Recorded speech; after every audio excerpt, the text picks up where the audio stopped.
Three Stooges. Oh yeah, Three Stooges and was Laurel and Hardy and Abbott and Costello. And the Three Stooges had issues too, but I forgot what they were. They were. Well, Shemp was the first one, right? So right. Originally, even though they played them out of order, Shemp was the way it started was it was Shemp, Mo, and Larry. Then Shemp had like a nervous condition, so like half of that acting that you see on there, he didn't really have to exaggerate it that much. He really was that kind of a guy, and so he ended up like bowing out of that and letting his brother take over. Curly suffered because people, literally just in public would just walk up to him and do those gags, like poke him in the eyes and smack him and things like that kind of thing. And so, and he was actually just the exact opposite of that in real life. He was a very intelligent and articulate human being, and a great animal lover. Did a lot of animal rescuing, things like that. But he died young. Early 1950s, he died. Didn't he die of cancer?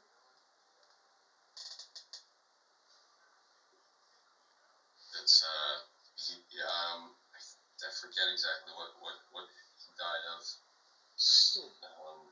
But I'd have to look it up. But I know he was like the first of them to die. I think. Yeah. And then I think Shemp came back. And then I think Shemp died, and then they ended up bringing in a stranger, somebody named Curly Joe. Yeah, Curly Joe. Yeah, I remember him. And then I think they made a comeback in the 1960s, and those were never really as good. They were elderly at that point, and they brought in another guy. I forget his name.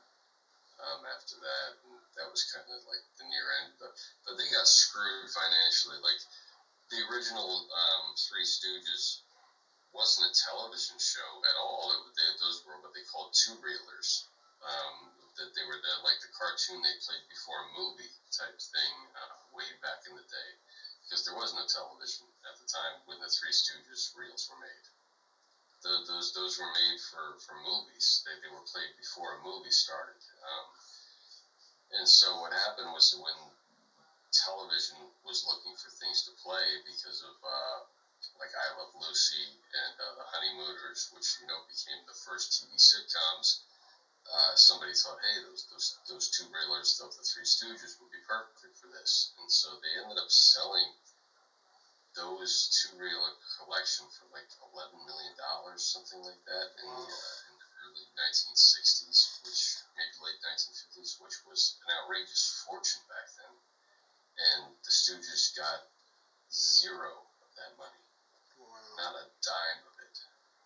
Really got left out of that deal. And this should be recorded. This is the dark side of fame. It is the dark side of fame.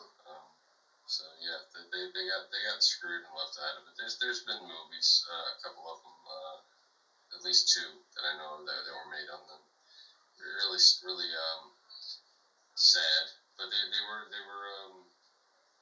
actually a close-knit family, Jewish brothers that grew up in vaudeville doing that kind of thing.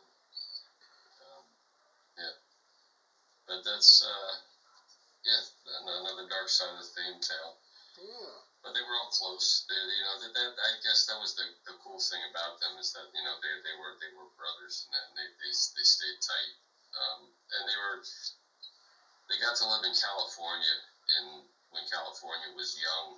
I should say, in the early days of Hollywood, when Hollywood was beautiful and not that populated. And I mean, can you imagine what it must have been like to live in Hollywood in the 20s?